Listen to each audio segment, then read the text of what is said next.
1947। आप जरा कल्पना करके देखिए, 1300 सालों के बाद यहूदी लोगों का कोई देश हो, और जब आपका देश बना भी ना हो और दुश्मन देश तैयार हों आपका खत्म करने, वह भी एक नहीं 5-6 देश।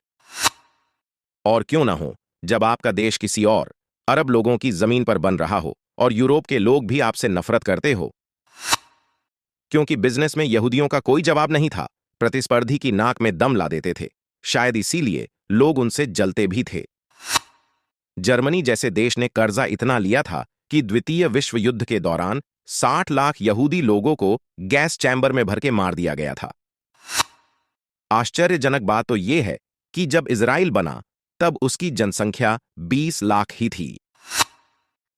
ब्रिटेन ने लंबे समय तक चर्चा करने के बाद अपने आधिपत्य वाले अरब प्रदेश में यहूदियों को बसाने का फैसला किया। यूरोप के देशों और अमेरिका ने इजराइल को देश की मान्यता दे दी ताकि निराश्रित यहूदी लोग उनके देशों में आश्रय ना लें।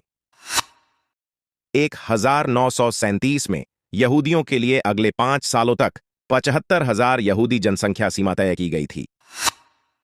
लेकिन द्वितीय विश्व युद्ध के दौरान व्यस्त ब्रिटेन की सेना को मात देकर अपने जनसंख्या बढ़ा ली।